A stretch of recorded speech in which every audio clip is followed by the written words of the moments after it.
Alhamdulillah Rabbil Alamin. Wassalatu wassalamu ala asyrafil anbiya'i wal mursalin wa ala alihi wa sahbihi ajma'in. Subhanaka la ilma lana illa ma 'allamtana innaka antal alimul hakim. Rabbi shrah li sadri wa yassir li amri wa hlul 'uqdatam min lisani yafqahu qawli. Qala musannif rahimahullahu ta'ala wa nafa'ana bi 'ulumihi fid dharain amin. Maka lazimkan olehmu dengan meninggalkan hukum pada menyebutkan kekal dan berkhendaknya, dan dikhendak dengan zikir itu iaitu zikir qalbi, yakni sebut pada hati. Kemudian bahawasanya dikhendak daripadanya engkau tetapkan yang demikian itu dan jazamkan akan dia hatimu atasnya, maka faham olehmu dapat petunjuk insya-Allah. Jadi kata pengarang kitab kita, hendaklah kamu meninggalkan hukum menyebutkan kekal. Yang ni kamu hendaklah tinggal hukum dengan arti kata kamu menghukum ataupun menyetokkan sesuatu mengatakan bahawa dunia ini kekal. Dunia ini kekal dan berkhendaknya dan khendak kepada dunia. Jadi kita jangan menganggap bahawa dunia ini kekal sehingga kan kita lupa kepada ibadah dan kita lupa kepada Allah Subhanahu Wa Taala. Maka tetapkan dalam hati bahawa dunia ini kamu akan tinggalkan dia. Dan jangan meletakkan hukum seperti mengatakan dunia ini kekal, menyangka bahawa dunia ini kekal. Kalau dia tahu bahawa dia akan mati pun menyangka bahawa tidak ada kehidupan lepas kematian. Maka orang yang macam ini buktinya dia tidak beramal untuk hari besok. Dia tidak beramal untuk melakukan amal ibadat kepada Allah. Sedangkan apabila dia mati, fayunabbi'ukum bima kuntum ta'malun. Ketahuilah apa-apa yang kamu lakukan di atas muka dunia, kamu akan dibentang di hadapan Allah Subhanahu Wa Taala. Sebab itulah kita duduk di atas muka dunia, kita hendaklah sibukkan diri kita dengan ingat Allah, dengan melakukan ibadat kepada Allah Subhanahu Wa Taala. Dan Imam Al-Ghazali melarang kita melakukan perkara yang boleh merosakkan amal ibadat sehingga terbatal amal ibadat kita. Maka tetapkan dalam hati kita perlu beribadat, dan dunia yang kita duduk ini tidak kekal, dan sentiasa kita ingat bahawa dunia ini akan ditinggalkan. Besok hari ini sampai besok hari ini semakin jauh. Kita semakin dekat dengan Allah Subhanahu Wa Taala. Jadi tetapkan dalam hati ini biar ingat kepada akhirat, biar ingat kepada Allah Subhanahu Wa Taala. Maka dia kata, jangan juga kamu berhukum berkhendaknya, khendak kepada dunia. Jangan kamu letak dalam hati kamu lebih inginkan kepada dunia. Sehingga kan banyak sangat kita memikirkan tentang kehidupan duniawi. Kalau boleh kita nak hidup dalam keadaan berseronok, ataupun kalau boleh kita nak hidup ini dalam keadaan tidak mahu lagi fikir tentang dosa dan pahala, tentang ibadat kepada Allah. Ini adalah orang yang tertipu kehidupannya. Maka berkhendaknya dan yang demikian, dan dikhendak dengan zikir itu, dikhendak supaya kita ingat bahawa kita ini tidak kekal, ingat bahawa dunia ini menipu daya kita. Maka yang dikhendaki dengan ingat di situ, ingat dalam hati. Jadi lidah kita boleh faham. Lidah semua sudah faham mengatakan bahawa kalau ditanya kepada orang, adakah kamu ini akan mati? Ya, kita akan mati. Dan perlukah kita melakukan amal ibadat? Ya, memang kita perlukan melakukan amal ibadat. Dan kita akan dibentang amalan kita. Ini lidah. Ini dia kata zikir lisan. Zikir lisan ni sebutan lidah. Hanya ingat dari segi lidah saja. Maka dari segi lidah ramai orang tahu. Orang ahli maksiat pun dia tahu bahawa yang dia buat maksiat itu dosa. Yang dia buat maksiat itu akan ditanya di hadapan Allah, yang akan diperlihat di hadapan Allah. Dia tahu, tapi itu dia panggil zikir lisan. Hanya lidah saja sebut. Maka kalau lidah sebut, ramai boleh sebut. Kita akan mati, kita perlu beribadat kepada Allah, kita mesti ingat kepada Allah. Tetapi yang dikhendaki oleh Al-Imam Ghazali, zikir di situ adalah zikir hati.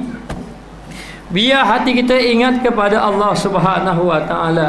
Maka bila hati kita ingat kepada Allah, maka kita boleh tetapkan bahawa dunia ini sementara.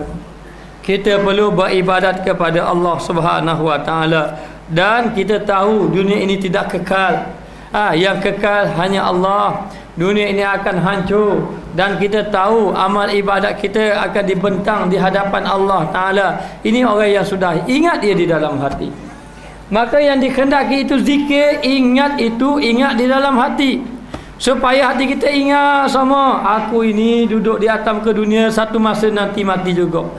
Aku ini beramal-amal, bekerja-bekerja, umur semakin hari semakin dekat dengan Allah Ta'ala. Nafas semakin hari semakin pendek dengan Allah. Kita semakin hari semakin jauh dengan kehidupan duniawi, sama ada kita sedar ataupun kita tidak sedar. Tapi kalau orang yang ingat di dalam hati, dia ini akan cepat sedar. Dan bila dia nak buat sesuatu perkara-perkara dunia yang menyebabkan lalai dia beribadat kepada Allah, dia akan kembali balik pada Allah. Astaghfirullahalazim, aku ini telah lalai kepada Allah, sedangkan aku ini perlu melakukan ibadat kepada Allah Ta'ala. Ini yang dikatakan ingat dalam hati. Maka perlu kita ingat dalam hati bahawa kita ini perlu beribadat kepada Allah, dan pastikan kehidupan kita ini kehidupan ibadat kepada Allah, dan kehidupan kita ni kehidupan pengabdian diri kepada Allah, bukan pengabdian diri kepada nafsu, bukan pengabdian diri kepada dunia, bukan pengabdian diri kepada makhluk, tidak, tetapi hanya kepada Allah Subhanahu Wa Taala. Maka yang disuruh kepada kita ingat. Oleh kerana itu kita lupa kepada Allah Taala. Lalu Imam Ghazali kata, jangan ingat di lidah saja, putuskan, letakkan hukumnya, aku akan mati dengan Allah, aku akan berjumpa dengan Allah. Bila kita tidak ketahui, tetapi apabila kita kembali kepada Allah, apa yang kita bawa? Kita bawa amalan kita. Kita tak bawa dah yang lain. Kita bawa amalan kita. Jadi anak isteri kita akan tinggal, kaum keluarga kita akan tinggal, jiran tetangga kita akan tinggal, harta benda yang kita cari siang malam, yang kita kumpul, kita kira-kira, yang kita bangga-bangga pun akan tinggal. Habis itu apa yang bersama dengan kita? Tidak ada amalan yang bersama dengan kita. Dan juga termasuk disebut dalam hadis, apabila mati anak Adam terputus amalan. Yang pertama, sedekah jariah. Ini pahala akan terus berjalan kalau diberi kepada harta-harta wakaf. Dan yang kedua, ilmu yang dimanfaatkan. Dan yang ketiga, anak yang soleh yang mendoakan kepada kedua ibu bapanya selepas kedua ibu bapanya meninggal dunia. Maka kita letaklah hukum, aku ini kena beramal. Nak agak ke anak belum tentu. Sebagaimana kita lupa ibu bapa kita yang telah meninggalkan kita, maka mungkin anak kita lupa juga kita. Bagaimana kita lupa ingatlah ibu bapa kita, lupa nak bagi hadiah Fatihah kepada dia, lupa nak baca Al-Quran, nak hadiahkan pahala kepada dia. Dan bagaimana dengan anak kita? Boleh jadi anak kita pun lupa juga pada kita. Maka yang perlunya kita berbekal buat amalan untuk persiapan kita untuk menghadapi kematian, untuk kita berjumpa dengan Allah Subhanahu Wa Taala. Maka dia kata di sini, apabila kamu ingat dalam hati, lalu kita ingat dalam hati bahawa kita perlu beribadat, hidup kita ni rasa tidak lama dah. Rasa-rasanya macam tu. Dan kita kena ingat, ada pun ajal kematian ni di tangan Allah. Kita tidak tahu. Dan kita jangan menangguh-nangguhkan taubat. Jangan tangguh-tangguh taubat, dan jangan tangguh buat amal ibadat pada Allah. Bila nak mengaji, tak apalah, nanti apa masa ada mengajilah. Maknanya sedangkan kita tidak boleh lagi mengaji. Bila lagi nak belajar ilmu ni, bila nak pergi majlis ilmu, nanti ada masa, nanti pergilah majlis ilmu. Duit sudah banyak, bila lagi nak pergi ke Mekah? Nantilah, kalau sampai masa nanti kita pergilah ke Mekah. Tamu gaduh-gaduh Mekah ni, nak buat kerja yang lain dahulu. Jadi ini kita menangguh-nangguhkan kebajikan, menangguh-nangguhkan amal ibadat kepada Allah. Allah disebabkan, dia kata panjang angan-angan, merasakan kita ini hidup lama lagi di atas muka dunia. Maka tetap dalam hati bahawa sesungguhnya kita ini perlu melakukan amal ibadat. Maka putuskan hatimu atasnya, putuskan dalam hati, mulai hari ini aku nak tumpu ibadat, kerana sesungguhnya ibadat inilah bekalan untuk berjumpa dengan Allah Subhanahu wa taala. Maka kena putus, kena azam betul-betul, kena tetap betul-betul. Kalau kita tidak putuskan, kalau kita tidak tetapkan, hati kita masih lagi tidak tetap. Masih lagi kadang-kadang lalai pula kita, hanyut dengan kehidupan duniawi. Lepas tu lama sikit ingat kembali balik. Lepas tu hanyut balik sehinggalah ada tertambat. Kalaulah katakan perahu itu tidak ditambat, maka akan hanyut di tengah lautan. Tetapi kalau ada tambatan, ada tali, walaupun ombak datang pun dia tidak lari, tidak jauh. Dia tidak hanyut di lautan kerana ada tambatan. Maka tambatkan hati kita dulu, tambah hati, keputuskan, jazam betul-betul. Putus dalam hati, aku ini ingin melakukan ibadat kepada Allah. Kerana orang duduk atas muka dunia, ada yang terpedaya, dia duduk atas muka dunia, lalu dia merasa indah cantik apa yang ada di hadapan matanya, lalu lalai dia kepada Allah Subhanahu wa taala, langsung tidak beribadat. Ini orang yang lalai. Ada orang yang sebahagiannya dia tengok cantik, tetapi dia pun ingat kepada Allah. Ini kalau orang sempat ibadat, sempat. Kalau tidak sempat, terserah kepada Allah. Tapi orang yang paling beruntung, dia tahu kehidupan dia di atas muka dunia. Dia tahu apa tujuan dia, Allah Ta'ala hantar dia di atas muka dunia. Wa ma khalaqtul jinna wal insa illa liya'budun. Tidak aku jadikan jin manusia, kecuali jin dan manusia itu kena mengabdikan diri kepada Allah, dengan melakukan apa yang Allah Ta'ala perintah, meninggalkan apa yang dilarang oleh Allah Subhanahu wa taala.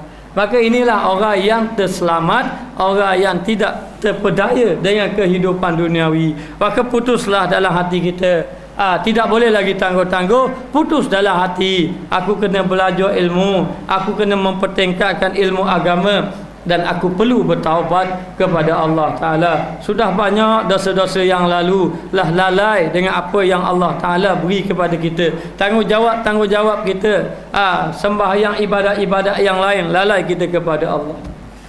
Dia masuk sikit tak?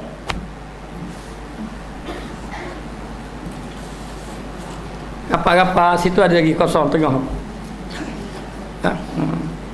Baik, kita tengok. Maka dia kata di sini, kalau macam tu fahamlah kamu. Kalau macam tu kamu ni orang yang faham. Faham macam mana? Faham bahawa sesungguhnya kita ini duduk di atas muka dunia ni perlu beribadat. Dan bila nak beribadat, jangan kita terpengaruh. Kadang-kadang ada perkara yang menyekat kita beribadat. Yang pertama apa yang menyekat beribadat? Yang pertama rezeki. Kadang-kadang rezeki tidak salah. Mencari rezeki itu adalah bagus, perkara itu dibenarkan. Tetapi jangan sampai kita mencari rezeki sampai terhalang kita melakukan amal ibadat kepada Allah. Jadi di antaranya apa? Rezeki. Di antaranya makhluk yang menghalang kita beribadat kepada Allah. Apa dia? Kadang-kadang anak-anak kita terganggu kita melakukan amal ibadat. Anak cucu kita, jiran tetangga kita, orang-orang yang kita kasihi, terhalang kita untuk melakukan amal ibadat kepada Allah Ta'ala. Lalu disebut dalam Al-Quran, wala tulhikum amwalukum wala auladukum an fitnah. Jangan kamu ni dilalaikan harta benda kamu, anak pinak kamu, sehinggalah membawa fitnah kamu kepada Allah, sehinggalah kamu ini dilalaikan daripada beribadat kepada Allah Ta'ala. Dan kadang-kadang dengan dunia, kita terlalai beribadat kerana dunia. Kerana apa? Boleh jadi kerana harta benda yang Allah Ta'ala beri kepada kita, yang harta benda yang sedikit. Lalai kita beribadat kepada Allah. Alhamdulillah, ada orang-orang yang punya harta yang banyak, tapi dia boleh menumpukan amal ibadat kepada Allah. Tapi tidak kurang juga. Yang ni ramai juga orang yang Allah Ta'ala beri sedikit harta, tapi dia lalai kepada Allah Subhanahu wa taala. Inilah yang dipanggil dunia. Lalu ulama mengatakan dunia itu apa? Dunia itulah pakaian, minuman, tempat tinggal, permainan. Itu dunia belaka. Itu dunia belaka. Dan juga satu lagi harta benda. Harta benda ini merupakan dunia belaka yang boleh melalaikan kita daripada Allah Subhanahu wa taala. maka kita boleh mengambil apa yang Allah Ta'ala beri kepada kita, tetapi jangan sampai kita lalai kepada Allah Subhanahu Wa Ta'ala. Kalau kita putuskan, kalau macam tu aku tidak mau lagi dunia, apa-apa yang Allah Ta'ala beri kepada aku penghalang untuk aku melakukan amal ibadat, maka dikira kamu ini orang yang faham, orang yang telah mendapat petunjuk daripada Allah Subhanahu Wa Ta'ala. Jadi siapa yang mendapat petunjuk, dia akan melakukan amal ibadat. Dia merasakan ibadat ini penting. Dia merasakan perlu dia menghabiskan masa mengabdikan diri kepada Allah. Ini orang yang dapat petunjuk. Tapi orang yang tidak mendapat petunjuk, bagi mereka ibadat dengan tidak ibadat tidak ada beza. Bahkan yang lebih teruk padanya, tidak beribadat lagi dibangga-bangganya. Maka kita minta jauh daripada yang demikian itu. Minta Allah Ta'ala beri kita hidayat melakukan amal ibadat dalam keadaan istiqamah. Dalam keadaan istiqamah. Dan bila kita melakukan ibadat, banyak tipu daya dalam melakukan amal ibadat yang mana boleh merosakkan amal ibadat kita kepada Allah Subhanahu Wa Ta'ala. Kemudian maka adalah amal. Apa makna amal? Amal itu adalah cita-cita. Bercita-cita. Kalau kita ada cita-cita dalam hati, besok aku nak buat macam ni. Besok ada cita-cita dalam hati, kalau ada rezeki besok aku nak beli rumah. Besok aku nak beli tanah yang luas. Besok aku nak luaskan empire perniagaan. Maka itu angan-angan lagi. Angan-angan lagi. Yang dikendaki dengan angan-angan itu dikendaki dengan ibadat. Itu tak apa. Tapi kalau angan-angan dunia ini melalaikan kita. Bila kita kata besok kita nak buat, okey besok saya nak baki rumah, contohnya, minta maaf kalau ada orang ada niat gitu. Jadi kalau dalam keadaan macam tu dia ada niat, maka akal di hati dia terlalu ingat benda tu. Hatta masa dia semayang pun baki rumah juga, sujud pun baki rumah, baca Quran pun baki rumah. Akhir-kali lalai dia kepada Allah Subhanahu Wa Ta'ala. Maka tidak salah. Yang paling penting kita kena jaga hati, tetapkan hati. Ini tidak bermakna kita tidak boleh mengambil dunia, boleh. Yang bekerja teruskan bekerja, tetapi bila sampai ibadat kepada Allah Ta'ala. Tapi perkiraan hati bukan yang besok tu, tetapi yang lebih pada besok lagi. Apa dia? Yakni kematian. Apa dia? Perjumpaan dengan Allah. Walaupun zahir dia bekerja, sahabat Nabi pun bekerja belaka. Dan ada sahabat Nabi yang kaya-raya, ada sahabat Nabi yang tidak kaya, ada sahabat Nabi yang habiskan masa dengan belajar ilmu, ada yang sahabat Nabi habiskan masa dengan berperang. Maka mengikut bidang masing-masing. Bidang masing-masing. Itu pun Nabi tak suruh semuanya berperang. Orang yang bijak-bijak pandai, Nabi suruh pergi jihad bahagian ilmu. Orang yang bahagian gagah tapi ilmu tak boleh, pergi berjihad kepada tu. Orang yang ada perniagaan, jihad bahagian harta benda. Harta benda. Ada yang tidak mampu berjihad menjaga ahli keluarga dia. Sehingga kan ada seorang sahabat, dia nak pergi berperang, lalu Nabi bertanya, ahayyun walidaka, adakah ada ibu bapa kamu masih hidup? Dia kata ada ya Rasulullah, tapi ibu bapa saya sudah sakit, dah huzur, dah tua dah. Tak apa saya nak pergi berperang. Nabi kata jaga yang ibu bapa kamu, itu lebih baik, jangan kamu pergi berperang. Habis maknanya sudah ada kelayakan tanggungjawab yang sudah sempurna, baru boleh pergi berperang. Maka kehidupan masing-masing tidak menghalang kita bekerja, tidak menghalang kita buat apa-apa, tetapi yang paling penting hati kita ni putuskan, aku hidup atas muka dunia ini sementara. Aku hidup di atas muka dunia ini sementara, dan aku semakin hari semakin dekat dengan Allah, bukan semakin jauh dengan Allah. Semakin dekat. Dan semakin dekat, semakin akan dikira amal ibadat kita. Maka kalau semakin dikira amal ibadat kita, sepatutnya semakin elok amal ibadat kita. Maknanya semakin elok, semakin elok, semakin elok. Maknanya lebih semakin khusyuk, lebih semakin ingat kepada Allah. Tapi kita oleh kerana tidak merasa apa-apa, tengok orang mati pun tak kisah, dan kita tengok siapa tahun baru pun sanggup sambut tahun baru, tak kira dah umur berapa pun, 40 ke 30 tahun baru saja. Lupa kita kepada kehidupan esoknya, ada kehidupan kematian. Maka tidak dapat tidak, kita kena putuskan betul-betul. Tidak ada cara lain dah, mesti buat ibadat kepada Allah Ta'ala. Cukuplah dengan kelalaian yang telah kita lakukan dahulu. Dah bila lagi kita nak kembali kepada Allah apabila kita ni terlalu memikirkan tentang kehidupan duniawi. Maka orang yang memikirkan ini dia panggil amal. Amal ini dengan arti kata cita-cita. Maka dua bahagi. Satu dia panggil amal amah umum. Amal amah ni dia panggil amal bagi orang jahil. Yang kedua amal khas. Yang kedua amal bagi orang alim. Orang alim dengan cita-cita dia. Orang jahil dengan cita-cita dia. Orang alim pun terpedaya duduk dalam cita-cita, angan-angan. Angan-angan ni. Bila angan-angan ni kita habis masa begitu saja. Masa beribadat kita lalai. Maka ada dua. Satu yang jenis amal khas. Amal khas ujuk kepada orang alim. Satu lagi amal amah. Amal amah ni angan-angan secara umum ni yang kebanyakan orang kena, ini rujuk kepada orang jahil. Baik, kita tengok ada dua bahagi yang Allah Ta'ala sebut, yang Imam Ghazali sebut di sini. Maka dia kata adapun maka amal amah cita-cita dari segi umum, yakni cita-cita panjang yang lengkap. Ni cita-cita panjang yang amah, yang melengkapi. Habis nak belaka, berangan nak rumah, nak kenderaan besar, nak harta banyak, nak pengaruh banyak, nak pangkat banyak, semuanya nak belaka. Habis maknanya angan-angan yang panjang. Maka dia kata iaitu bahawa engkau berkehendak akan hidup, lalulah kehendak hidup lama. Hidup lama, rasa muda sama. Lepas tu nak hidup lama. Bila sehat lupa beribadat. Allah Ta'ala beri sehat ni untuk ibadat sebenarnya. Hanya kita tidak merasa nikmat sehat itu. Sebab kita sentiasa sehat. Nak tahu nikmat sehat, tanya orang sakit. Macam mana keadaan sehat? Oh, kalau saya boleh sehat, saya akan sembahyang, saya akan beribadat kepada Allah. Orang yang sehat macam tu. Maknanya orang yang sehat. Orang yang sakit memang teringat akan nikmat dia. Orang yang kaya sudah dapat harta banyak, tidak mahu pergi masjid, tidak mahu pergi ke masjid, tidak mahu pergi ke rumah Allah Ta'ala. Sebab tu dalam hadis dia kata, disebut dalam hadis dia kata, bercahayanya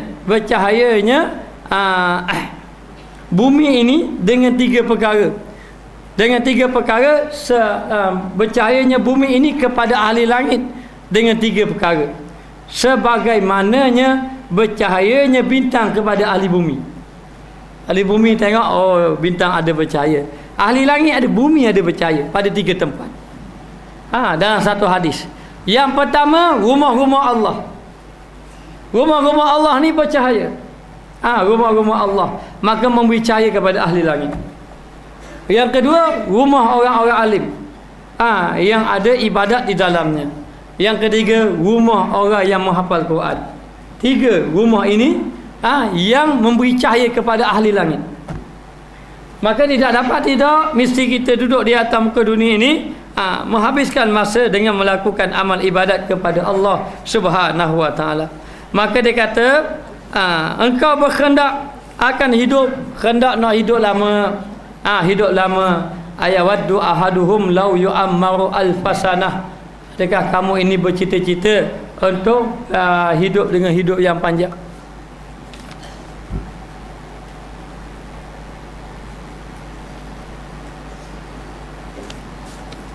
Sila alih kereta.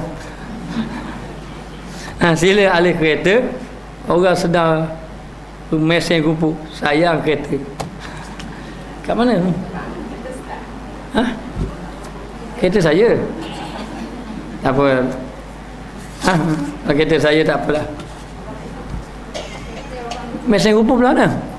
Belah mana ya? Mesin kumpul belah mana? Tengoklah kereta.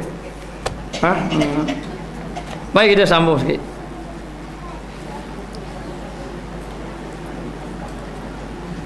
Maka dia kata di sini,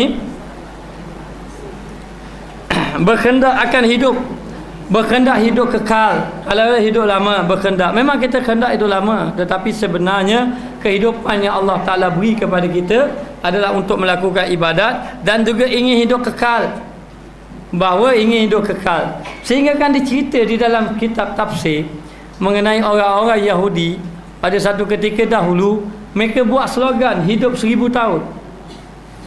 Dia tulis, kalau kita kan kain ketang, dia tulis hidup 1000 tahun, hidup 1000 tahun. Kita akan hidup lama, kita akan hidup lama. Dengan pelbagai-bagai cara menjaga kesihatan. Tapi sampai masa pun dia tetap akan mati. Lalu turun ayat. Turun ayat apa? Turun ayat ayat ahaduhum yang Allah Ta'ala sebut. Mereka itu nak hidup lama. Kalau boleh 1000 tahun. Kalau Allah Ta'ala beri 1000 tahun pun, sampai 1000 tahun nak lebih lagi. Nak lebih lagi. Sedangkan 1000 tahun yang dia dapat pun hidup dalam keadaan susah. Kadang-kadang duduk atas muka dunia ni bukan tempat senang, tempat susah, tempat ujian. Lepas tu kita kena faham, dunia ni tempat ujian. Kena ujian semua kita. Maknanya. Maka dia kata di sini hidup kekal. Maka sebenarnya yang kekal adalah negeri akhirat. Maka ada orang yang bercita-cita kalau boleh nak hidup kekal, tanpa memikirkan tentang kehidupan kematian, selepas kematian dan kehidupan akhirat. Maka oleh kerana duk fikir sangat nak hidup kekal dan hidup lama, maka menghimpun dunia, dia himpun dunia. Lepas tu dia sebut apa ni, alhaakumut takasur hatta zurtumul maqabir. Dia kata binasa orang yang suka membanyak-banyakkan. Dia suka membanyak. Hanya dalam fikiran dia fikir banyak. Fikir membanyakkan. Hatta zurtumul maqabir, sehinggalah mereka itu menziarahi kubur-kubur. Apa maksud ziarah kubur? Sehinggalah mereka itu menemui kematian.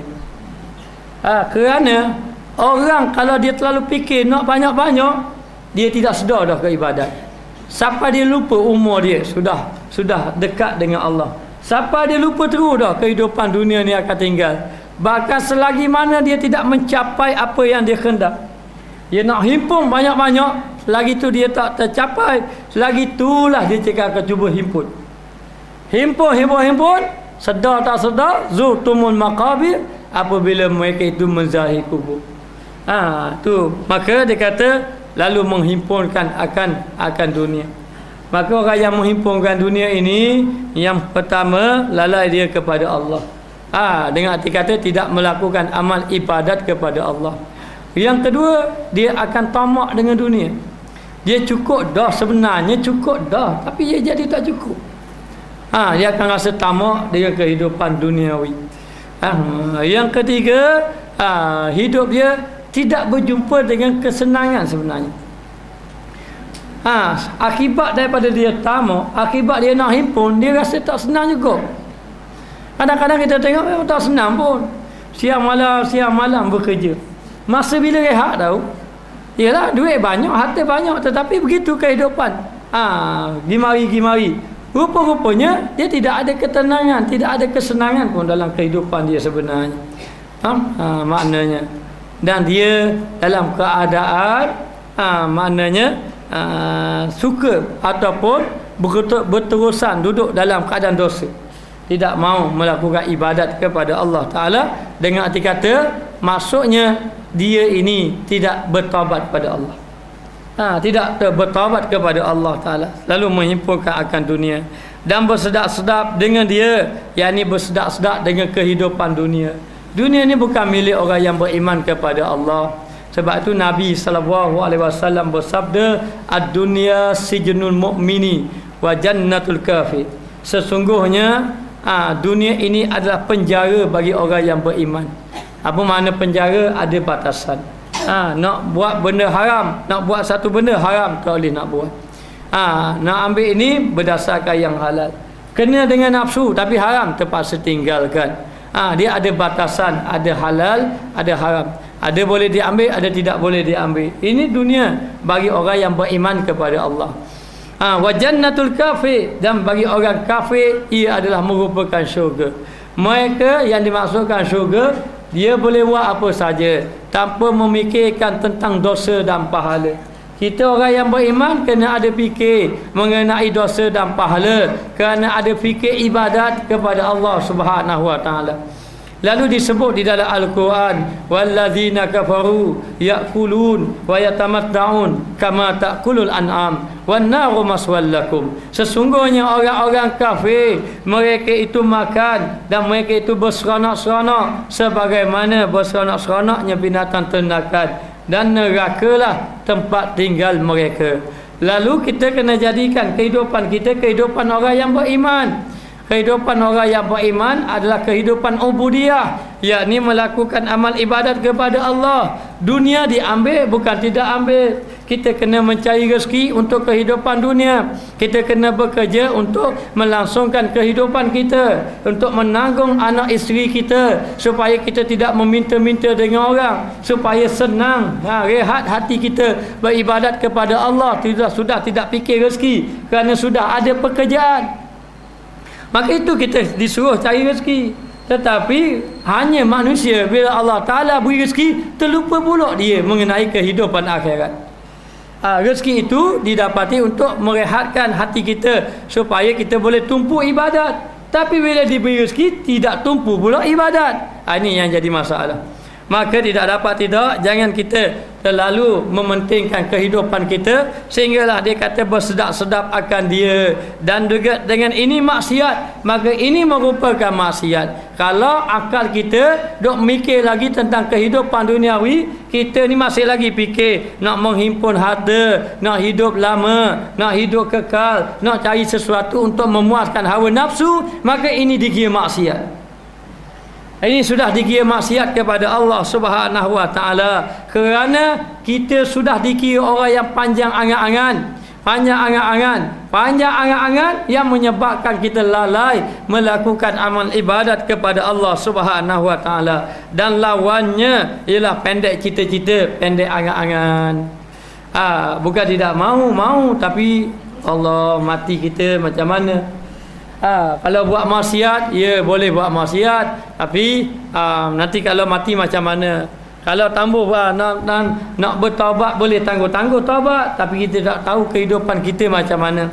Jadi ini orang yang pendek angan-angan. Orang yang pendek angan-angan ni, di antara sifat dia, satu, muhasabah diri. Selalu muhasabah diri. Dia ingat sama diri dia, hati ni runsing sama hati.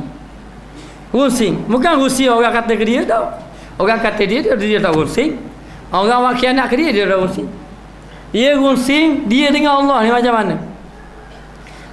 Banyak lagi tunai tanggungjawab ni tidak tertunai di hadapan Allah Subhanahu wa taala. Maka sifat dia orang dia ni macam ni, orang yang pendek angan-angan. Yang pertama, selalu muhasabah diri. Muhasabah, ingat dia, hitung diri dia. Sebagaimana Sayyidina Umar Al-Khattab berkata, hasibu anfusakum qabla an tuhasabu. Hendaklah kamu hitung diri kamu sebelum kamu dihitung di hadapan Allah Subhanahu wa taala. Hitung, renung diri kita, macam mana aku mati nanti, bagaimana amal ibadat yang aku buat tadi, bagaimana dengan dengan apa yang Allah Taala beri nikmat kepada aku. Adakah aku benar-benar menggunakan nikmat ini pada jalan yang dibenarkan oleh Allah? Bagaimana dengan ujian yang Allah Taala beri kepada aku? Adakah aku ini benar-benar sabar di atas ujian yang Allah Taala beri kepada aku? Maka kita kena muhasabah diri kita, bagaimana kehidupan kita. Maka siapakah orang yang banyak muhasabah? Di antaranya orang yang pendek angan-angan. Pendek angan-angan, dia tak nampak kehidupan yang sebenar, dia nampak kehidupan akhirat. Maka sifat dia yang pertama, muhasabah diri. Yang kedua, sentiasa bertaubat pada Allah. Dia akan sentiasa bertaubat kepada Allah, ingat kepada Allah. Bila muhasabah, dia akan muhasabah dosa dia. Apa makna muhasabah ni? Menghisap diri. Maknanya mengira kehidupan dia, kira diri dia, kira dari segi dosa dia, kira ibadat dia kurang, banyak lalai dia kepada Allah. Maka dalam keadaan macam tu, dia pun akan sedar, mari kesedaran banyak dosa, lalu dia bertaubat kepada Allah Subhanahu wa taala. Yang ketiga, rajin beribadat kepada Allah, kerana dia tahu dah dia ni kehidupan dia tidak panjang, lalu dia beribadat kepada Allah Ta'ala. Maka sifat yang ketiga ini, dia ini adalah orang yang banyak beribadat kepada Allah. Yang keempat, suka mengasingkan diri pada orang. Dah suka asing diri pada orang dah. Suka asing diri kepada orang supaya dia ini dapat duduk bersama dengan Allah. Duduk bersama dengan Allah Ta'ala. Jadi nak beritahu, dalam keadaan macam tu, orang ini dikira orang yang pendek angan-angan. Jadi kalau kita tidak ada macam ni, kita panjang lagi angan-angan sebenarnya. Kalau kita ada lagi besok nak buat macam ni, besok nak buat macam ni, akan datang nak buat macam ni, yang mana apa yang kita fikir itu tidak ibadat pun, tidak melibatkan ibadat, itu dikira orang yang sudah panjang angan-angannya. Baik, kita tengok firman Allah Ta'ala, zawhum ya'kulu wa yatamatta'u wa yulhihimul amal fasawfa ya'lamun. Tinggalkanlah mereka itu ya Muhammad. Allah Ta'ala sebut zawhum ya'kulu wa yatamatta'u wa yulhihimul amal fasawfa ya'lamun. Tinggalkan mereka itu duduk memakan dan bersedap-sedap. Mereka itu siapa? Orang kafir. Tinggalkanlah wahai Muhammad, tinggal orang kafir. Mereka ni hidup bersedap-sedap, mereka berseronok-seronok. Kita orang yang beriman. Orang yang beriman ni mesti menghabiskan masa beribadat kepada Allah. Jangan terpedaya dengan kehidupan orang kafir. Lalulah biarkan mereka memakan dan bersedap-sedap. Sebab orang-orang yang kafir ini Allah Ta'ala harta banyak, pengaruh besar, kedudukan banyak. Adapun Rasulullah ini bersama dengan para sahabat-sahabat yang dhaif, minal du'afa, minal mustada'afin, orang-orang yang lemah, orang kaya ada tapi tidak ramai. Kemudian orang pula tidak mahu kepada Nabi, orang pulau Nabi, orang fitnah Nabi, orang mempersendakan apa yang Nabi bawa. Orang boikot Nabi. Siapa sahabat Nabi tak boleh nak beli lah, sehingga kan duduk dalam keadaan kelaparan. Ya, tapi orang kafir, makan sedap. Sahabat Nabi baca ayat pada sahabat Nabi. Tinggalkan orang kafir, biar dia sedap. Kita orang beriman memang diuji oleh Allah Subhanahu Wa Taala dalam keadaan macam tu. Lalu Allah Taala kata, tinggalkan mereka itu orang kafir, biarlah mereka itu duduk memakan dan juga bersedap-sedapan. Dia nak makan, dia nak bersedap-sedap, dan melalaikan mereka itu akan cita-cita mereka. Dia ni dilalaikan dengan angan-angan mereka. Angan-angan mereka. Jadi nak beritahu apa yang Nabi cerita mereka tidak terima. Nabi cerita tentang adanya kehidupan akhirat, tentang adanya syurga, neraka dan sebagainya. Perlunya beriman kepada Allah, bertakwa kepada Allah Ta'ala. Kehidupan yang sebenar adalah kehidupan akhirat. Walal akhiratu khairul laka minal ula. Akhiratlah yang paling utama daripada dunia. Maknanya, jadi diceritakan kepada orang-orang kafir. Orang kafir hidup dengan seronok-seronok dia, makan, minum berseronok-seronok dengan pengaruh dia dan sebagainya. Lalu Allah Ta'ala pujuk Rasulullah dengan dikata, beritahu kepada Nabi, tinggalkan mereka ya Muhammad, biarlah mereka tu nak makan ke, nak bersedap-sedap ke, biar mereka dilalaikan dengan cita-cita, angan-angan mereka. Maka lagi akan mengetahui mereka itu suatu hari nanti mereka akan tahu. Macam kita lah, kita ini satu hari nanti akan tahu lah. Semua akan tahu siapa saya. Saya pun akan tahu siapa demo. Semua akan tahu. Tengok. Masa tu kita akan tahu pendakwah mana yang benar, pendakwah mana yang tidak benar. Ulama mana ulama dunia, ulama mana ulama akhirat. Yang mana semua akan dapat dibentang belakang. Baru kita tahu dah amalan kita, sembahyang kita. Dah tahu dah yang mana yang ditolak, yang mana yang diterima. Adakah kita ni ditolak? Baru kita tahu kita datang ke dunia hati kita buruk ke tak buruk. Baru kita tahu kita datang ke dunia hati kita baik ke tak baik. Kita perasan datang ke dunia kita baik. Tengok, wah tak baik juga. Jadi nak beritahu, baru tahu. Jadi ketika itu hari dibentangkan segala amal ibadat. Amal ibadat kita akan dibentang. Fasaufa ya'lamun. Kamu semua akan tahu. Kita pun tahu, orang kafir pun tahu, semua tahu amalan-amalan yang dibentangkan nanti.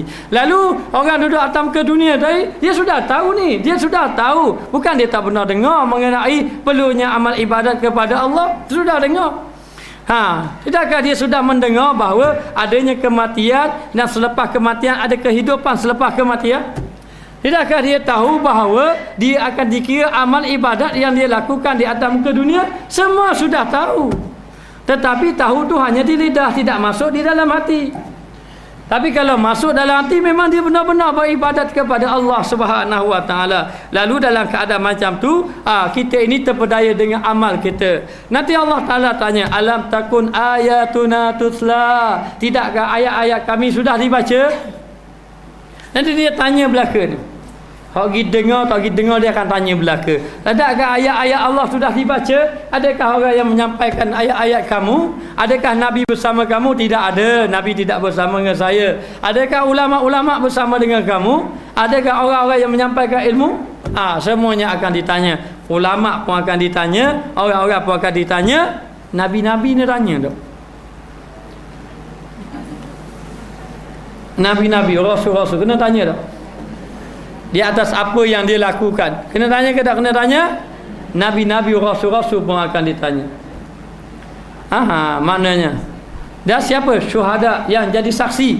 Umat-umat Nabi lain jadi saksi kepada Rasulullah, dan termasuk juga dengan umat Muhammad sallallahu alaihi wasallam yang menjadi saksi terhadap baginda Rasulullah sallallahu alaihi wasallam. Lalu telah ditanya-tanya, lalulah dijawab bahawa sesungguhnya aku telah menyampaikan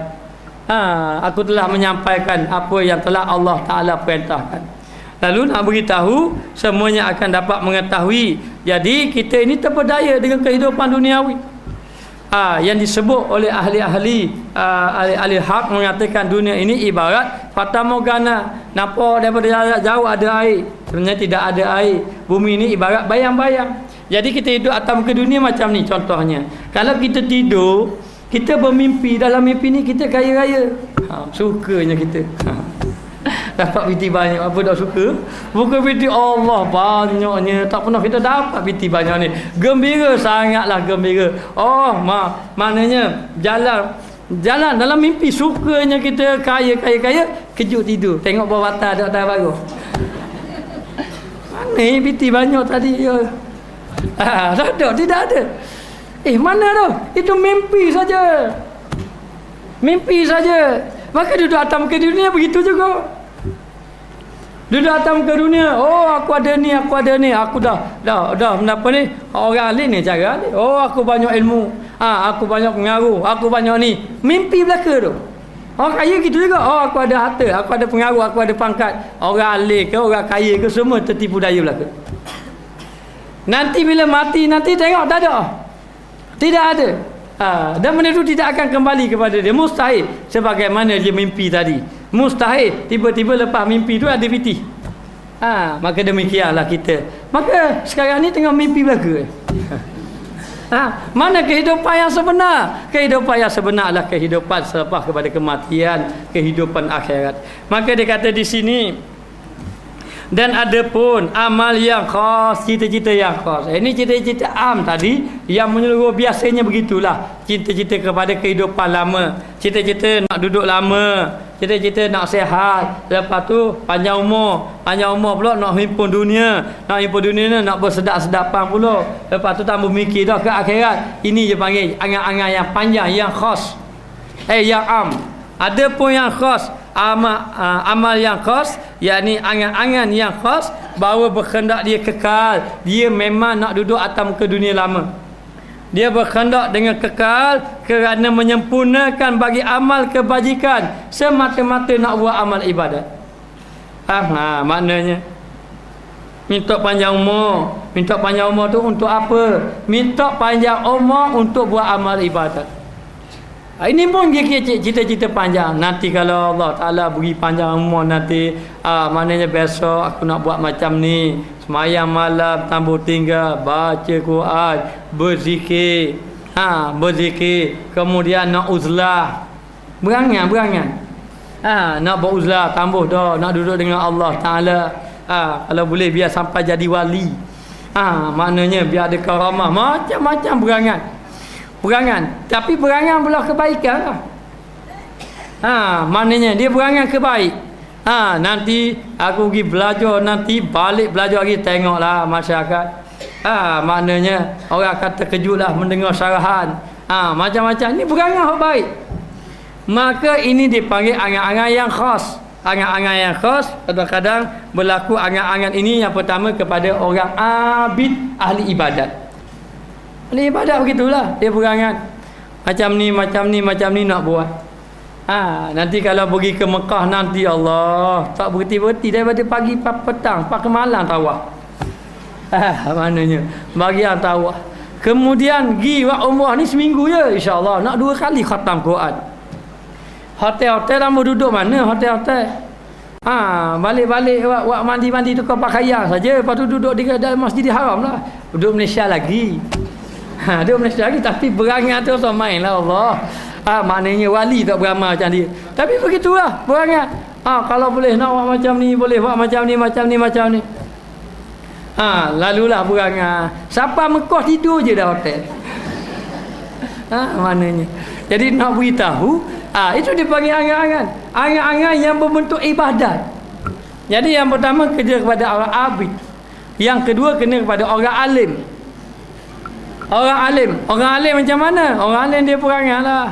Nanti aku balik, nanti aku hafal hadis 1000 hadis. Nanti tengoklah, cakap sikit keluar hadis. Maknanya kemudian nanti aku akan karang kitab, orang akan baca kitab-kitab. Tujuan dia apa? Nanti mati orang baca kitab dapat pahala. Mana niat baik sama. Niat baik tapi terpedaya juga. Dia akan terpedaya juga akhirnya. Maka ini dia cerita-cerita yang panjang. Ada rujuk pada orang alim. Yang ketiga orang kaya. Kaya. Lalu dia berangan, nak buat macam ni. Maka terpedaya belaka. Orang alim dengan orang alim, orang abid dengan orang abid, orang kaya dengan orang kaya. Terkena belaka. Ini dia panggil cita-cita yang khas. Maka dia kata di sini,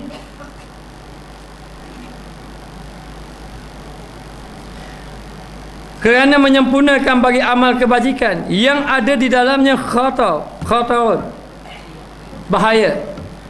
Yang ada di dalamnya bahaya, ada bahaya di dalamnya.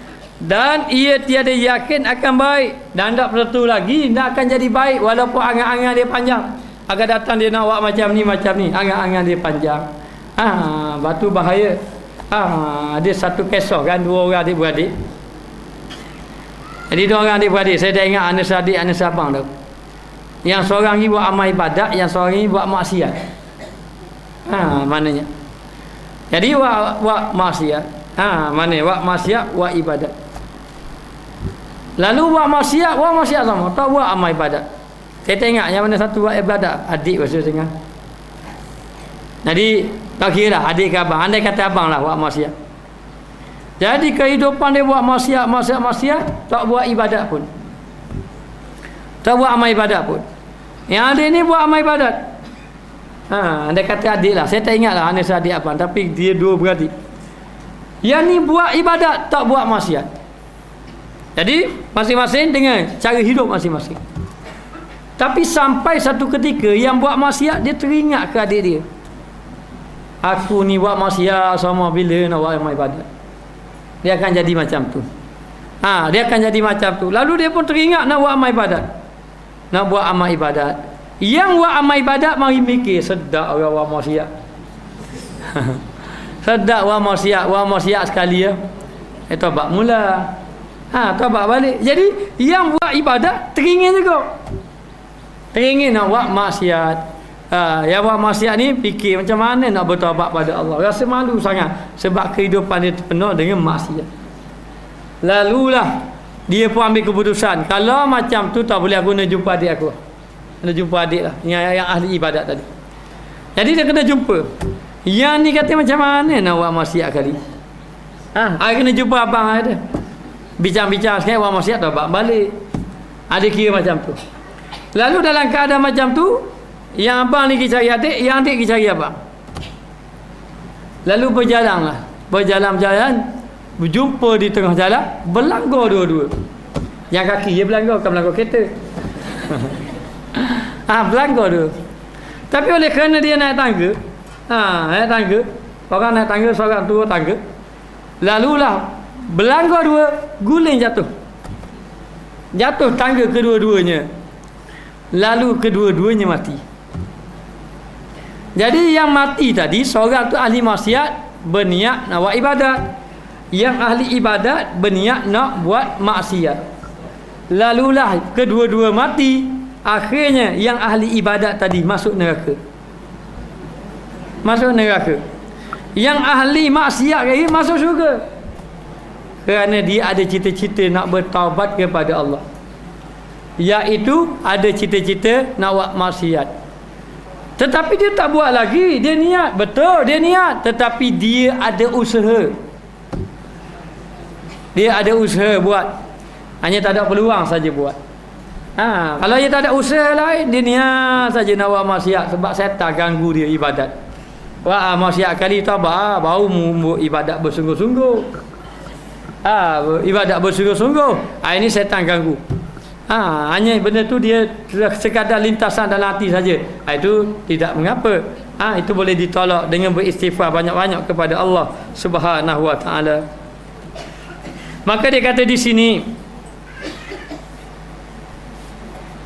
ada bahaya dan tiada yakin akan baik baginya, dan belum tentu lagi walaupun dia niat akan datang nak jadi baik, belum tentu lagi jadi baik akan datang kita tidak pasti sama ada kita baik ataupun tidak baik, tapi kita harap kita menjadi orang yang baik di sisi Allah Subhanahu wa taala. Maka bahawasanya terkadang ada kebajikan yang tertentu, maka dia pun memanglah dengan dia niat nanti akan datang aku nak buat macam ni, memang dia buat amal ibadat. Dia buat amal ibadat, maka ada bagi hamba padanya ibadat ataupun pada menyempurnakan akan dia kebaikan, maka dia pun buat juga kebaikan. Seperti bahawa jatuh sebabnya di dalam maksiat ataupun kebinasaan yang tiada mendirikan tempat dengan dia kebajikan ini, maka tiba-tiba tiada bagi hamba pada permulaan sembahyang. Maka dia kata jatuh sebabnya di dalam maksiat. Sebab apa dia jatuh maksiat? Walaupun dia ada buat, dia boleh jatuh maksiat. Dia tak sebut di sini. Di antaranya berlaku padanya riak ataupun berlaku padanya ujub. Ujub ni rasa dirinya baik. Lalu dia kata, tak apalah, bulan Ramadan ini saya akan buat macam ni. Bulan Ramadan ni saya akan semayang malam tidak tinggal. Kemudian nak baca Quran dia 3 kali khatam sebagai contoh. Lalu dah dia ni bercita-cita azam betul-betul, lalu dia pun buatlah.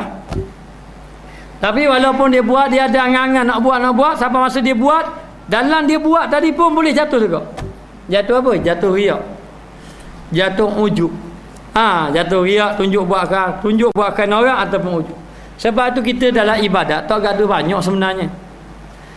Dia gaduh kita nak ibadat berterusan biar kita duduk dalam ubudiyah. Sebab tu disebut dalam hadis ahabbul a'mali ilallah adwamuha wa in qalla.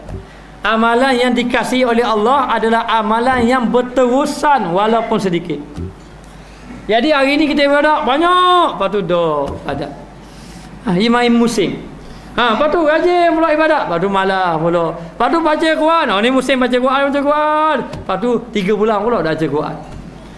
Maknanya maka dia nak dalam keadaan kita buat tidak terlalu tergopoh-gopoh dan tidak terlalu terlambat-lambat, dalam keadaan sederhana dan buat ibadat dalam keadaan berterusan. Sebab tu kita ni dalam bab ibadat mesti kita duduk dalam ubudiyah, mesti kita duduk dalam ibadat. Sama ada ibadat itu banyak sedikit, tapi biar ada ibadat. Kita ibadat ya kena buat sama, tetapi dalam keadaan berterusan. Jangan kita semangat-semangat sekejap lepas tu tidak. Ini pernah berlaku pada para sahabat. Ada sahabat yang beribadat sungguh-sungguh. Nabi kata, maknanya nanti suatu hari nanti mungkin kamu tidak larat.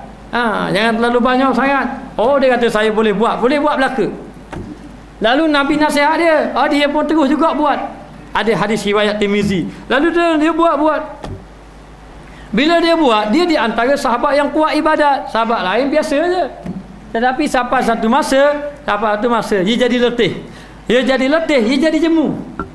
Dia pun jadi malah. Akhir sekali dia lah orang yang tak kuat ibadat. Jadi lemah ibadat. Lalu dia menyesal kerana dia tidak mengikuti nasihat yang ditunjuk oleh baginda Rasulullah sallallahu alaihi wasallam. Maka dia kata di sini, jatuh maksiat ataupun kebinasaan, aku jatuh binasa yang tiada mendirikan tempatnya dengan dia tidak kena pada tempatnya dalam melakukan amal ibadat kepada Allah. Jadi kita buat dalam keadaan sederhana. Khairu umuri awsatuha, sebaik-baik pekerjaan, sebaik-baik ibadat adalah pertengahan. Maka dia kata, maka tiba-tiba tiada bagi hamba pada permulaan, pada sembahyang atau puasa atau lain daripada keduanya, bahawa dihukum dengan bahawasanya ia menyempurnakan kerana ia ghaib, dan tiada bahawa dikosakkan putuskan yang demikian itu kerana barangkali tiada ada kebajikan baginya, tetapi hendaklah dikaitkan dengan istisna, dengan pengecualian. Istisna ni pengecualian. Jadi kadang-kadang dia nak mulakan ibadat, sama ada ibadat itu ibadat sembahyang ataupun ibadat puasa. Lalulah dia pun khabar, dia akan buat macam ni. Besok nak sembahyang banyak ataupun nak puasa banyak. Lalu dia tetap macam tu, sedangkan dia tidak tahu lagi benda tu benda yang gaib, benda yang akan datang. Lalu dia kata tiada bahawa dikosakkan putuskan yang demikian itu.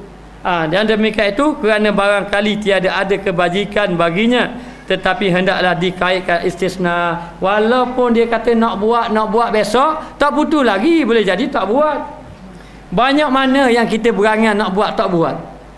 Kadang-kadang kita duduk dalam majlis ilmu, dengar sarahan-sarahan agama, mari insaf. Oh, kalau macam ni kena zikir banyak Kalau macam ni kena mengaji Quran banyak Kalau macam ni tak boleh kena buat amal ibadat banyak-banyak dah. Oh, kalau macam ni aku lalai pada Allah, lalai sungguh aku pada Allah. Nak buat amal ibadat nak tabak macam mana? Tanya macam mana nak tabak ni? Apa zikir nak beramal? Tak beramal pun. Dia mari semangat. Kadang-kadang tak terbuat pun.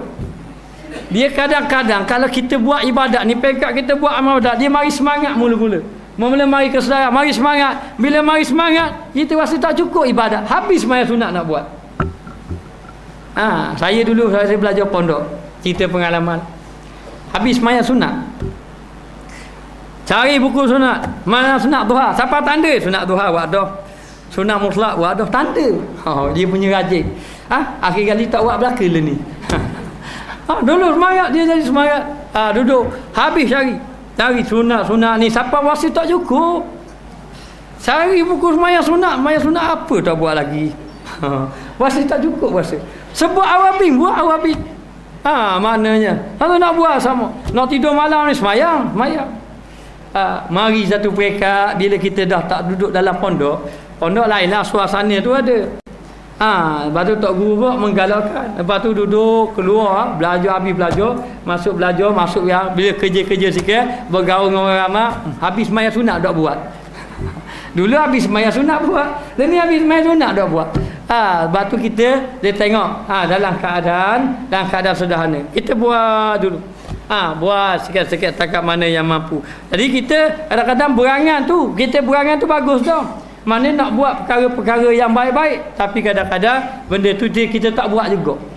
Banyak dah kita berangan. Kadang-kadang kita orang mikir bulan ni mesti khatam kat Quran. Siapa masa kita tak baca juga. Maka tidak terbuat juga. Maka dia kata di sini, kerana barangkali tiada ada kebajikan baginya, tetapi hendaklah dikaitkan dengan istisna, kena letak kecuali. Kecuali macam mana? Kena letak perkataan insya-Allah, jika diizinkan Allah. Kecuali kalau Allah Ta'ala berilah, tahun depan saya nak pergi ke Mekah nak buat amal ibadat, insya-Allah kalau diizinkan oleh Allah. Dia ada kait sikit. Dan syarat kebajikan ataupun ada syarat, saya nak beri infak fi sabilillah ini pada jalan Allah kalau Allah Ta'ala beri rezeki pada saya. Maknanya supaya lepas daripada kecelaan, maknanya. Tapi demikianlah, kita kadang-kadang duduk dalam ujian sama. Sebab tu kita nasihat dulu. Ada seorang hamba Allah tu, dia mari jumpa saya. Dia kata, Ustaz, saya nanti insya-Allah lah nak bagi ustaz macam ni. Kita nak buat projek besar nak bagi ni. Kita tak minta pun. Kita pun tak tanya pun. Tak minta pun, hanya bila perniagaan dia tak berapa tu, kita minta dia supaya yang hajat, dia minta tolong kita sembahyang hajat.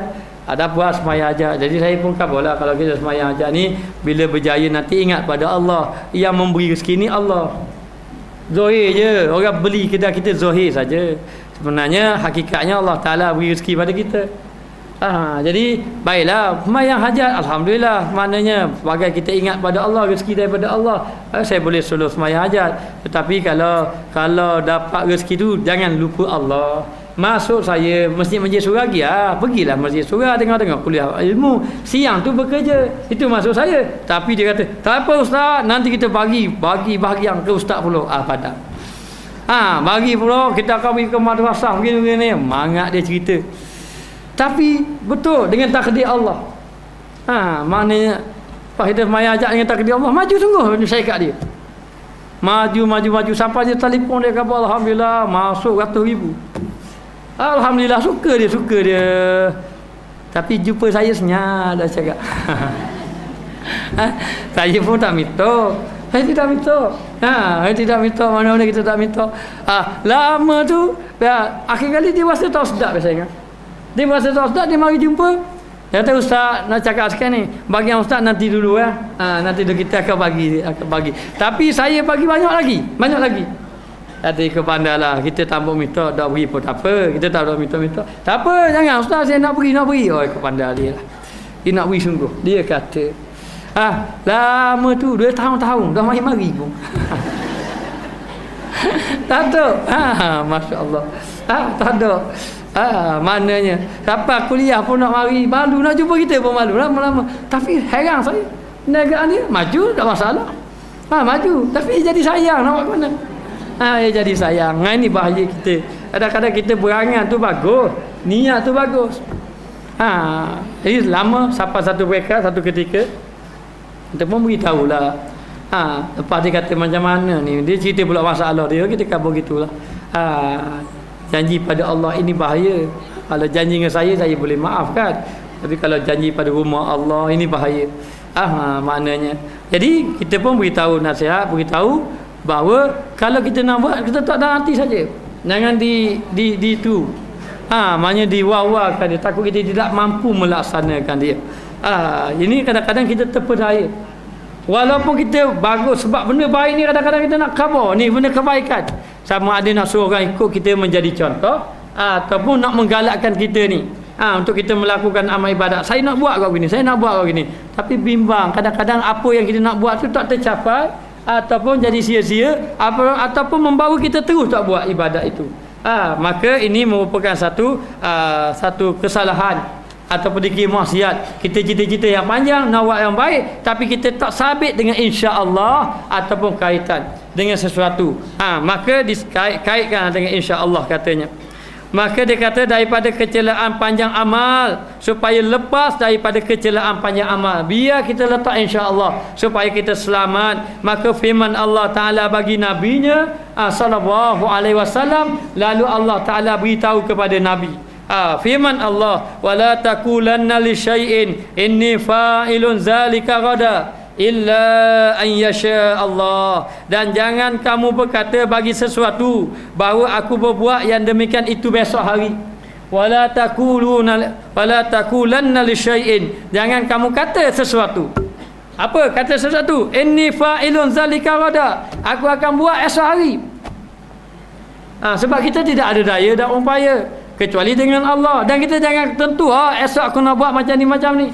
Lalu Allah Taala menegur Nabi, jangan kamu buat macam tu illa kecuali an yasha Allah, kalau diizinkan oleh Allah. Jadi kisahnya begini sebenarnya. Lalu orang-orang kafir mereka itu selalu memperkatakan kepada Nabi sallallahu alaihi wasallam, Nabi ini pemecah belah masyarakat, Nabi ini ahli sihir, Nabi ini gila, macam-macam orang fitnah pada Nabi. Tapi Nabi tetap sabar. Lalulah ada di kalangan mereka nak suruh Nabi buktikan. Ada datang kepadanya, Muhammad, aku nak minta pada kamu, boleh tak kamu buat turun awan tu, ketua-ketua awan-awan tu masuk atas, jatuh atas ke bumi ni. Aku nak tengok. Ataupun boleh tak muat tangga, boleh naik ke atas awan tadi, atas langit. Dia tanya pada Nabi.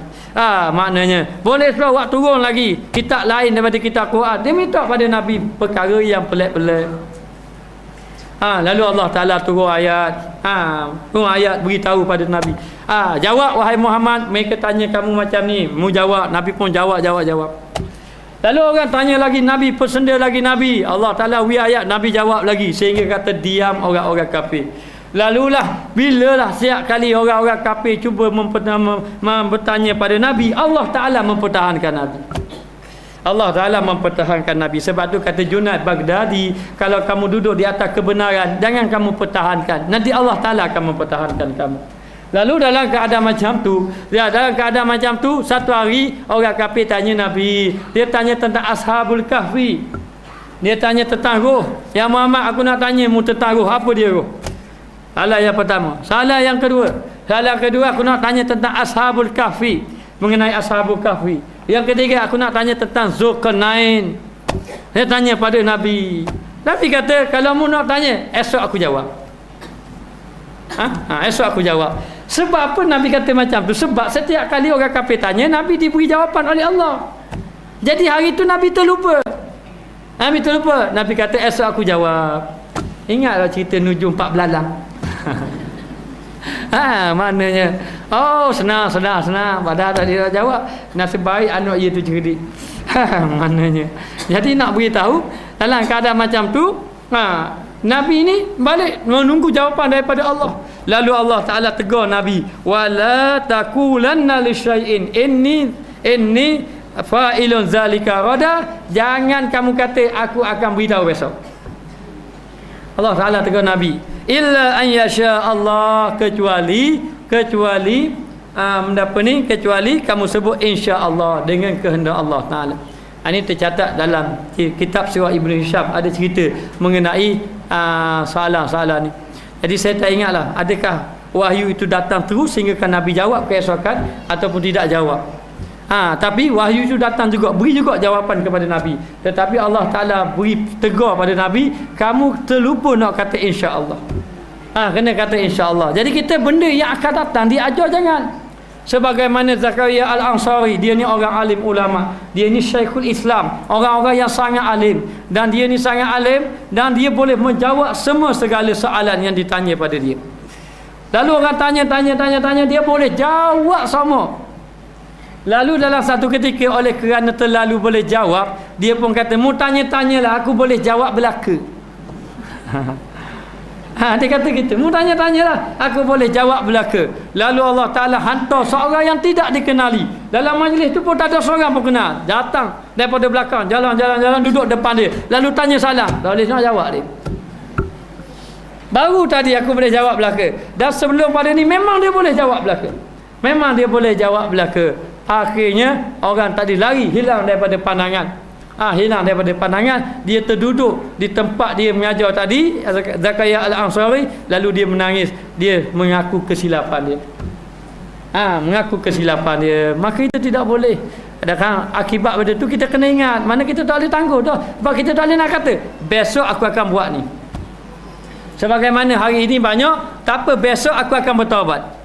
Mari mikir dalam hati, tak apa, kita buat-buat, kita taubat sungguh kita dah main-main dah, kaki akan datang. Kita taubat, Allah Ta'ala terima taubat kita. Ini dia panggil orang yang cita-cita panjang. Cita-cita panjang yang khas kerana melibatkan kepada ibadat, yang melibatkan kepada kehidupan duniawi. Maka dia kata di sini,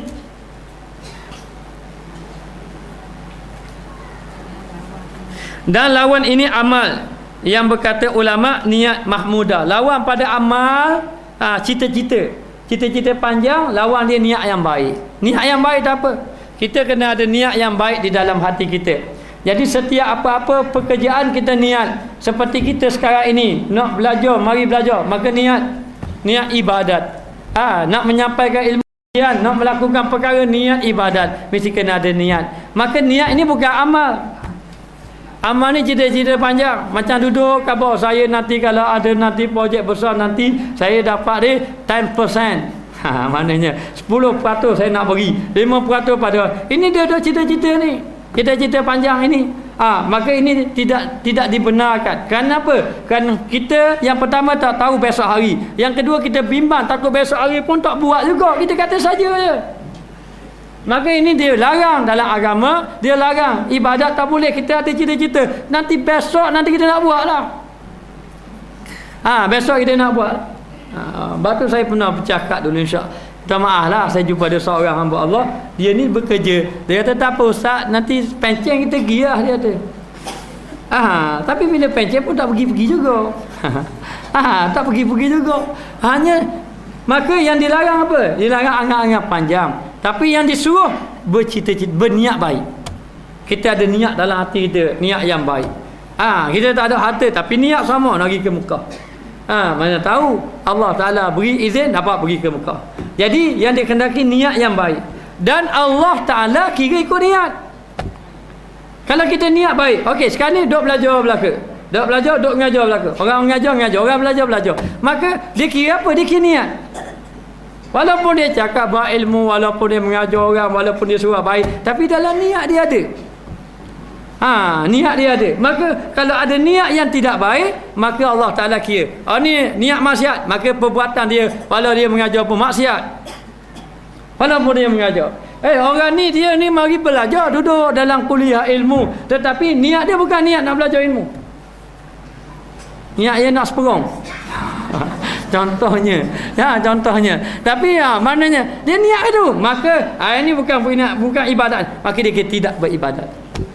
Lepas tu Nabi SAW bersabda, innama a'malu binniyat wa innama likulli imra'in ma nawa. Faman kanat hijratuhu ila Allah wa rasulih fa hijratuhu ila Allah wa rasulih. Faman kana hijratuhu lidunya yusibuha aw imra'atin yankihuha fa hijratuhu ila ma hajara ilaihi. Setiap amalan berdasarkan kepada niat. Dan Allah Taala ikut apa yang dia niat. Setiap amalan berdasarkan kepada niat, itu amalan yang baik. Berdasarkan kepada niat. Kalau amalan yang tidak baik, tak dasar niat. Seperti Robin Hood, dia curi barang orang kaya. Tujuannya nak beri kepada orang fakir. Maka pekerjaan tu tidak baik, niat baik pun tidak dikira. Maka setiap pekerjaan yang baik berdasarkan kepada niat, dan Allah Taala kira apa yang dia niat. Bagi duit infak fisabilillah, kalau boleh cek nak besar, kena pikul cek tadi. Akad, kena masuk TV, kena buat temu ramah, kena masuk surat khabar depan sekali. Dia kena ada. Lepas tu dia mari niat dalam hati. Maka tak kira perbuatan kamu memang baik, tapi niat tidak baik, maka kira atas niat. Niatnya maksiat, maka itu maksiat. Bukan ibadat, zahirnya ibadat. Maka disebut dalam hadis, siapa yang hijrah betul-betul kerana Allah dan Rasul, dapat Allah dan Rasul. Apa bukti orang hijrah dengan Allah dan Rasul? Dia terpaksa tinggal harta benda, rumah tangga, semuanya tinggal. Dia pergi bawa diri dia dan bawa iman dia bersama Allah dan Rasul. Maka dia dapatlah pahala Allah dan Rasul. Tetapi ada sahabat, paman kana hijratuhu lidunya, siapa ada orang yang berhijrah kerana dunia, dia kata duduk Mekah ni kena boikot. Duduk Mekah ni orang-orang kita beriman, orang tambah terima kita. Madinah luar peluang perniagaan ni besar. Pergi. Maka Nabi ajak hijrah kerana agama, dia niat hijrah kerana dunia. Kerana dunia. Ada seorang lagi li dunia yusibuha awi mura'atin. Yang seorang lagi niat kerana orang puan. Kerana ada satu kisah seorang wanita Madinah yang kaya raya, yang dia hartawan, jutawan, kemudian rupawan, dia pun datang ke Madinah, ke Mekah. Datang. Bila datang ke Mekah, dia berurusanlah dengan orang-orang kaya dia tu. Saya kaya ni perniagaan ni. Jumpa seorang lelaki yang kaya juga. Lalulah orang lelaki tadi secara gentlemannya ajak nikah lalu. Tak ada mesej-mesej pun.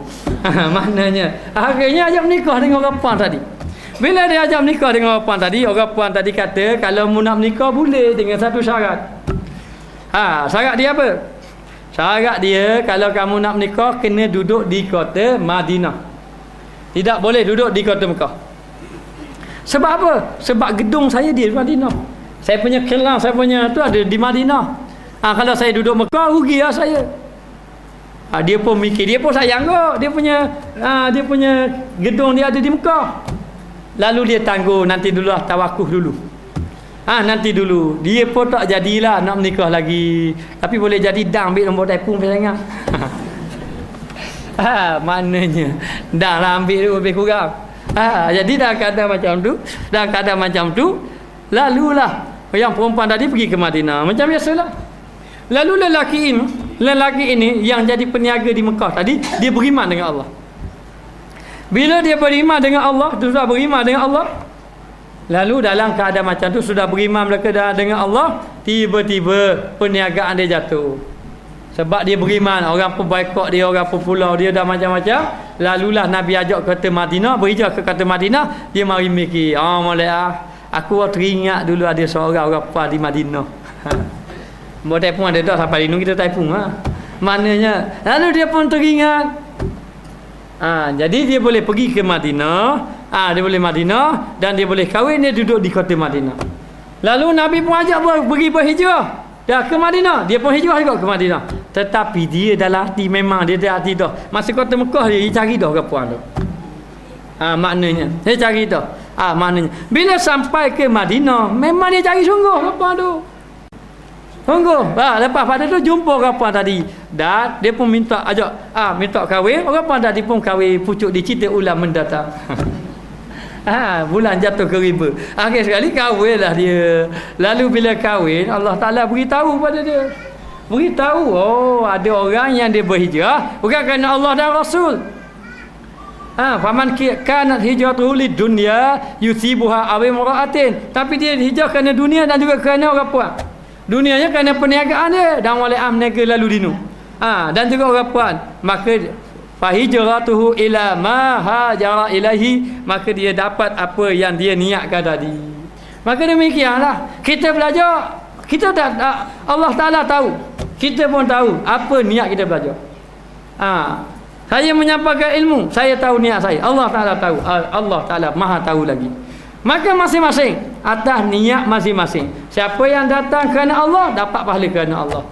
Dan bila kita beribadat jangan ada cita-cita nanti kalau akan datang jadi gini itu kita serah pada Allah. Yang penting beribadatlah kita kepada Allah Subhanahu Wa Taala. Dan dikatakan lawan amal itu niat atas jalan meluaskan juga, kerana bahawasanya orang yang berniat yang kepujian adalah ia tertegah daripada amal. Kalaulah dia ni niat yang baik-baik, insya-Allah terselamat dia daripada cita-cita, angan-angan, terselamat daripada amal, terselamat. Maka inilah hukum amal, inilah hukum amal, maknanya inilah mengenai amal, cita-cita. Maka niat yang kepujian senyata telah menyentuh hajat kepada mengenal akan dia, bahawasanya ia asal bagi yang asalnya. Maka mengenai niat ini hendaklah kita ini memerlukan kepada mengetahui niat-niat yang baik. Jadi saya teringat masa saya pergi ke Yaman dahulu, ada seorang ulama namanya Habib Sa'ad. Dia telah tulis mengenai buku bab niat. Dia kata di antara jalan manusia ini dekat diri dengan Allah kerana banyak niat. Saya teringat Tuan Guru Haji Yaakob, salah seorang daripada guru saya dahulu. Dia kata kalaulah kita sembahyang waktu isyak sebagai contoh, ataupun zuhur, ataupun asar, dah kira lah sembahyang fardu. Selepas sembahyang zuhur kita pun niat, insya-Allah saya akan sembahyang asar pula. Pasang niat dia, pasang niat sama, supaya niat itu tidak putus dalam ibadat. Tidak putus dalam ibadat. Maka kata guru saya, orang yang tidak putus niat dalam ibadat, dia dikira dalam ibadat. Kerana niat mendahului amal sebenarnya. Amal tak buat lagi, niat dia dah dapat dah pahala. Dapat dah pahala. Tapi jangan pakai niat saja. Bapa tak semayang, semayang pakai niat. Itu tak boleh. Maka nak diniatkan supaya duduk dalam kebaikan. Maka apa-apa saja kita buat, niat kerana Allah, agar kita mendapat pahala, agar kita duduk di dalam ibadat kepada Allah Subhanahu Wa Taala. Wallahu a'lam.